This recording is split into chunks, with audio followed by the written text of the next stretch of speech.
You're watching Global Maritimes. This is Global News at 6. Good evening and thank you for joining us. I'm Mark Carcassole. It has been a difficult week for Nova Scotia. Last Saturday night, a gunman killed 22 people. There are still plenty of unanswered questions, including whether the RCMP should have sent out an emergency alert. Today, security experts say yes, and it could have very well saved lives, according to them.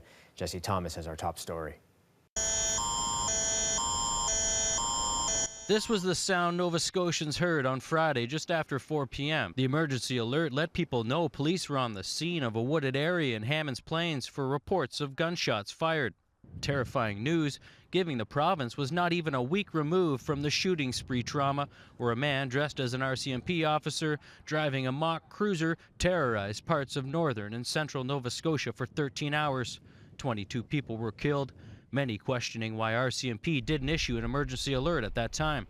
But I suspect that their standard playbook said issue an alert using Twitter, so they followed the playbook, and that's what they did. National Security and Intelligence lecturer Leah West feels RCMP should have used the emergency alert system Sunday morning when they took to Twitter telling residents to stay indoors. She believes they didn't because it's a tool she says the RCMP have never used before for a shooting. You know, an emergency is not the time you want to be developing or thinking about using new tools.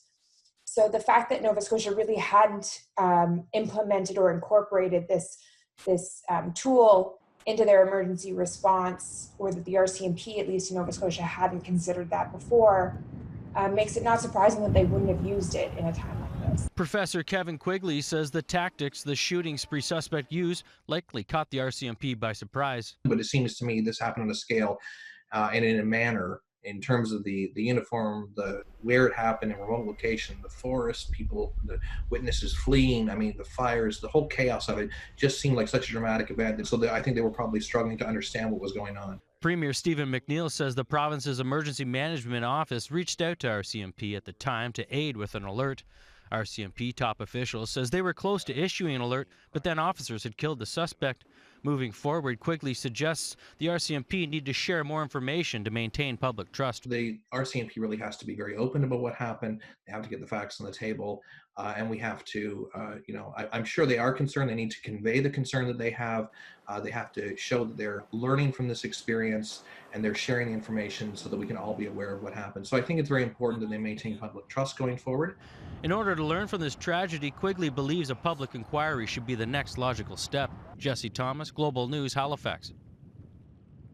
Families of the victims from last weekend's attacks in Nova Scotia are demanding answers. And while the RCMP and the province's independent watchdog investigate, there are growing calls for a public inquiry. More from Elizabeth McSheffrey. Hours passed before the RCMP informed the public about a killer roaming in Nova Scotia. There was no public alert, just messages on Twitter. Did that give Gabriel Wortman the advantage? We need to think about the extent to which his motives, can be delineated. We need to think about what warning signs there may have been. The pressure is on Nova Scotia's premier to launch a public inquiry into Canada's worst mass killing. I've asked the Attorney General to look at what are the possibilities as he works with his national partners. An inquiry could be ordered in-house by the Nova Scotia government, or the federal government could order one under the Labour Code, as it did in the 2014 shooting in Moncton, New Brunswick, which left 3 RCMP officers dead and 2 injured. Were the RCMP in Nova Scotia properly equipped, trained, and supervised? If not, it's possible there could be an investigation and possible charges. I mean, it's just another possibility. An inquiry would provide some answers to the family of Jamie Blair. I'd enjoy the answers, honestly. Just if not for myself, then, just to know. For others, it would provide closure. It's good to know.